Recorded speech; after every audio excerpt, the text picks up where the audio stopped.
Welcome to This Explainer. Across Asia and increasingly all over the world, millions of people start their morning the exact same way. Maybe they press their palms together. You might know it as the Anjali Mudra, or they simply touch their index finger and thumb together to form the Gan Mudra. We see people doing this during meditation, in yoga class, while praying, or honestly just to find a little bit of calm and focus in a chaotic world. These gestures are broadly known as mudras. It is an absolutely fascinating global practice, and today we are going to unpack exactly what they are, where they actually come from, and most importantly, what they really do.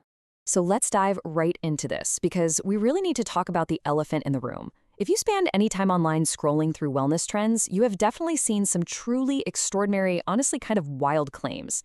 You'll see things like, oh, this mudra cures diabetes, or do this to lower your blood pressure instantly, or even, this specific hand shape heals every disease known to man. Seriously? No way. But are any of these claims actually true? Have ancient spiritual practices just gotten completely mixed up with modern internet myths? Did the ancient sages literally intend for these gestures to be medical treatments, or were they designed for something completely different? We've really got to separate the modern myth from the ancient reality here. To truly understand what we are looking at, we have to look at the full picture. Our goal with this explainer isn't to validate magical medical cures. But hey, we also aren't here to just mock ancient beliefs. Instead, we're going to neutrally separate and examine three completely distinct perspectives. We'll look at traditional teachings, personal experiences, and empirical scientific evidence. Because honestly, it's only by keeping these three separate that we can truly appreciate what mudras actually are and, what they're not. Section 1. What is a mudra? The ancient language without words. Okay, so the word mudra comes directly from Sanskrit, but here's the thing, it's not just a simple one-to-one translation. It's actually a bit like a giant puzzle. Different scholars interpret the word slightly differently, noting that it combines ancient roots associated with joy, a seal, a gesture, or a symbol.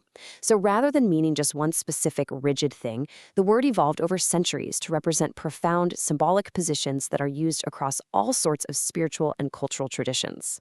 Now, here is a super common misconception we need to clear up right now.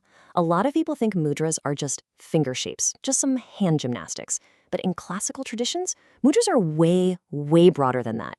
While yes, some do only involve the fingers, others engage your entire body. Some actually utilize very specific eye movements, and others combine breathing, posture, and deep states of meditation.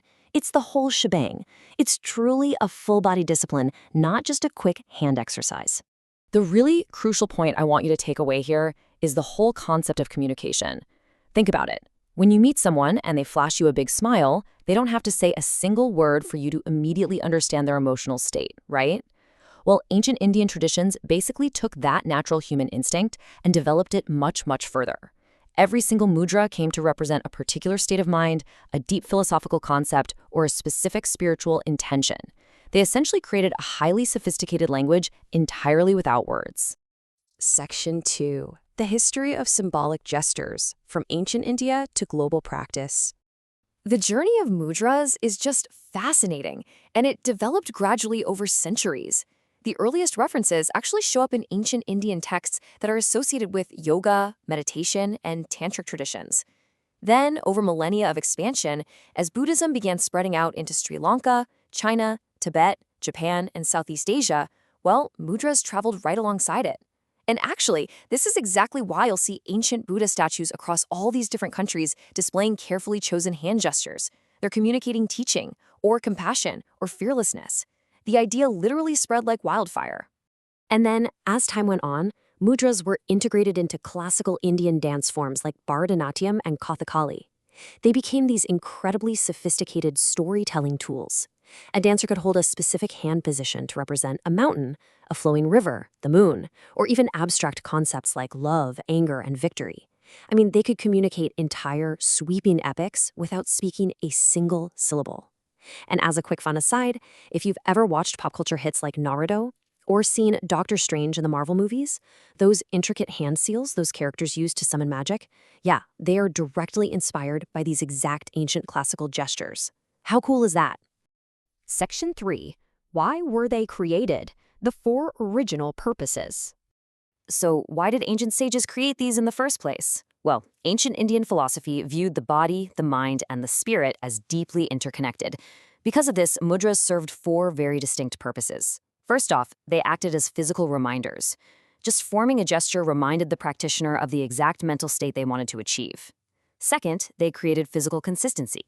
Keeping your hands locked in a specific position really reduced fidgeting during those long, intense meditations. Third, like we just discussed, they carried deep symbolic meaning. And fourth, they were believed to influence the movement of something called prana. Let's unpack that final step, because it involves prana. This is a concept that is absolutely central to traditional yogic philosophy, and it's most often translated as life energy. According to these ancient traditions, the human body contains subtle energy pathways, known as nadis, and they propose that holding specific mudras could help guide, balance, or direct this flowing energy during meditation. Section 4. Tradition versus modern science, separating philosophy from biology. Okay, let's look at this closely.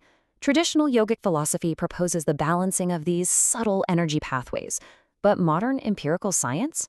Well, science has not established the existence of prana or these subtle energy channels as measurable biological systems. And honestly, it is absolutely crucial to note right here. Pointing this out doesn't diminish the immense cultural or spiritual value of those traditional beliefs at all. It simply means that science requires measurable biological evidence. They're just two completely different ways of understanding the human experience.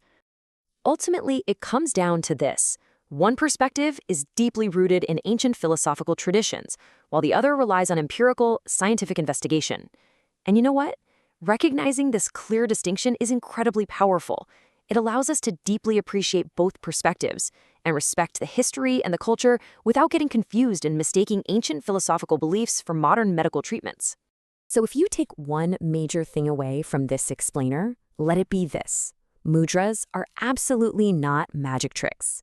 They aren't instant medical cures for your physical ailments, but what they are is profound meditation tools, beautiful artistic expressions, deep cultural traditions, and truly a rich, wordless language that has miraculously survived for thousands of years. Which brings us to the end of our journey today. Now that we've wrapped our heads around the history and the philosophy, the natural next step is to look at individual mudras. Which specific mudras actually hold real scientific weight when we study them in a lab, and which ones remain beautiful cultural matters of belief? I'll leave you with that provocative thought to spark your curiosity. Thank you so much for watching this Life Tales Explainer. Stay curious and be sure to subscribe for more educational documentaries.